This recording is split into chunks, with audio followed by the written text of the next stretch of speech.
Hello everyone, and welcome to the Narcissistic Abuse Recovery Care Network. I'm Dean, the host of the N.A.R.C.N Network, and also the host of the Unmasking the Narcissist channel. Today I'm going to be presenting to you episode 115, and the title and topic of episode 115 is Narcissistic Serial Infidelity. Narcissistic infidelity of a serial nature. Let's explore some points so we can better understand this. Now, why do narcissists exercise this type of serial infidelity?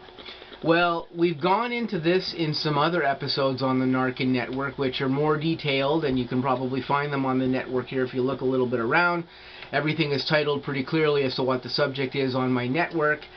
But just to go back and make some points about this, the reason that narcissists do this is because during their formative years, that's to say when they were younger and they were evolving as children or young adults, they endured some form of abuse or neglect or something of this formed the brain in the narcissistic personality individual to be in a mode and a physical state that is unlike a normal person's brain.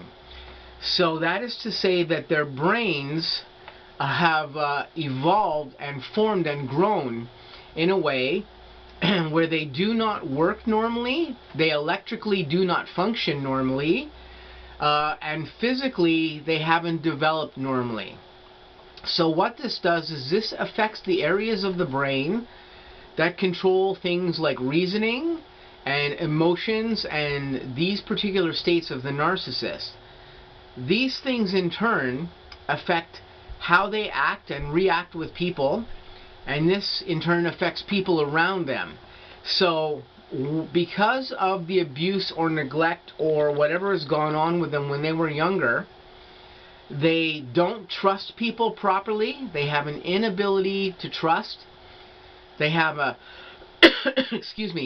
inability to form bonds properly with people that involve trust. They have an inability to actually interconnect with people in a deeper way that normal people can do when they do not have trust issues. So, effectively what's happened is the brain state and the psychology of a narcissist is completely different than it is of a normal person. And this is true of not only of a person with NPD, but people who have BPD have this issue. ASPD sufferers have this issue, that's antisocial personality disorder. Borderlines have these problems. A number of different psychological disorders all carry these problems, but we're talking about the specifics of an NPD sufferer here and what goes on in their minds. So all of those things that have affected them in their formative years now cause that NPD patient to not be able to act or react normally with the people who are around them. This in turn causes a lot of things to happen. So when you get into a romantic relationship with an NPD sufferer, the NPD sufferers commonly carry borderline personality disorder along with their NPD, anxiety disorder, a number of other disorders in conjunction with this. They may even have dissociative identity disorder, which can cause that NPD person to have a kind of multiple personalities that you'll be dealing with. Those multiple personalities are completely separate and unique from their original main personality, and those personalities themselves behave within the confines of their own brain states individually from the main personality that that person might have.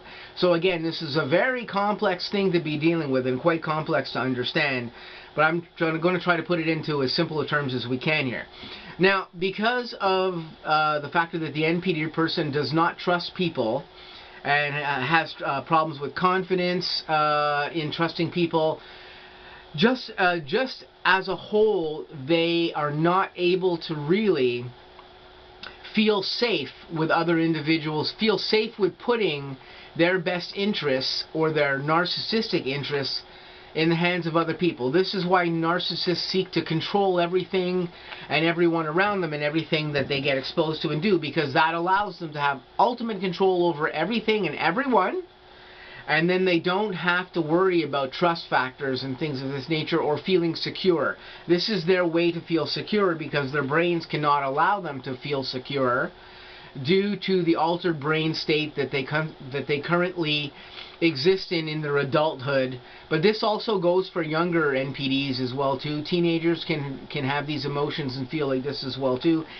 Even young children. It's just younger children may not understand this as much as adults do or as adolescents do. So, to get straight into the point here, the reasons why narcissists cheat is because their brains are not normal. Their brains are now always looking for that attention. How do I get that attention? How do I get that attention fuel from the people that they're around? This is why narcissists become romantically involved with somebody, and that romantic involvement goes very well for a very short period of time, because of course they will use their charm and other things to pull you in. They will mirror you, and that is to say that everything that you like, they will suddenly like. They become another altered version of you, and this in turn sucks you into them. It endears you to them like this, because you think that you have found this perfect person. But this is all part of what the narcissist does to groom you and to get you into their fuel matrix. Now, that being said, the narcissist gets you in there. You might be in there for a couple of months or whatever. It can even be as long as a year. But at some point, the narcissist starts that devaluation phase with you, and they are already grooming somebody else to get attention off of besides you. Now, narcissists groom people for attention for many reasons. Sometimes it can just be because they just want attention from that person. It doesn't have to do with anything sexual. But a vast majority of narcissists also have some type of sexual misconductivity issues or things combined within their disorder. And especially women, they can be very sexual, and they can use sex to draw in their males that they use for their narcissistic purposes. But because of their brain function, they find it very hard to stick with one person. NPD people, as a rule, become very bored very easily, because a lot of them suffer again from bipolar disorder. And as we discussed in another bipolar disorder episode, when I had talked to a bipolar woman who explained what being bipolar was like for her, that woman had explained that bipolar disorder people get bored very easily. They need stimulus. If the individual, the romantic individual that they are with, is not challenging them in some way, in either a positive way by giving them lots of attention and lots of fuel for themselves, or they're not deriving a lot of chaos and negative attention from that person, those BPD and NPD people become bored. And they go looking for the next best thing, and this can happen very quickly. It can happen as quickly as the 2 or 3 month period, and they go looking. So the infidelity that they actually carry out amongst NPD people, it's due in part to the fact that their brains are programmed this way. They cannot help themselves. This is just the way that they are. They're always looking for where the grass is greener on the other side, and unfortunately, it isn't always greener on the other side. Like, they're just looking for that other stimulation from another prospect candidate that they can bring in, because the more attention that they get, the more their brain is satiated, and the less problems that they have. Narcissists are very commonly like this because they're fighting to keep their brain states out of all the atrocious things that they've endured in their life, if they've had really bad experiences in life. And this constant attention on them keeps their brain away from the other things that negatively affect them when they have NPD. And these can be a lot of things. I've gone into this in another episode as well too, the things that actually affect narcissists and the very negative state of mind that they commonly live in on a daily and hourly basis, and how getting that attention and keeping their brains occupied alleviates them from having to deal with all the negative stuff that's inside them. So they use attention getting from people to take that brain, to take their minds away from those things. And also, just their brain state causes them to be people who seek out, serial infidelity with other people, because they just need that attention. So this is one of the reasons why narcissists execute serial infidelity.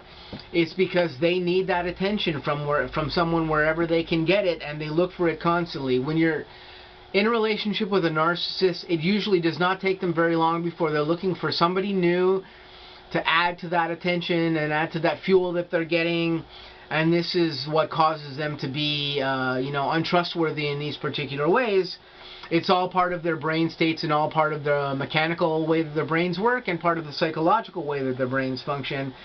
All due to the stimulus and the things that have affected them in their formative years.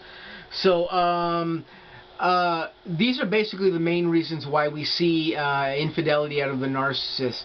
Sadly, as I've stated in some other videos here before, it's amazing what the level of infidelity in narcissists actually is, especially mid-levels or higher levels or ultras. The infidelity rate is something like 98%, which means it's almost impossible for a narcissist of any level to stay true to you and not cheat on you and not be involved with somebody else. They just can't do it. They're not capable. Their brains are not capable of doing this. And this is the most impossible thing to break for a narcissist. It happens in 1% of narcissistic patients. Again, just like the recovery rate for narcissistic patients is about 1 or 2%. It's not really much higher than that. Narcissists are just generally dealing with a very high level of affected disorder, and this causes them to be the way that they are. So I just wanted to discuss these points in episode 115 here: why narcissists cheat, why they execute serial infidelity. These are the reasons. Their brains just can't do anything else. This is the way that they're programmed in their minds, and we have to try to understand this and go into ourselves understanding why this happens with the narcissist.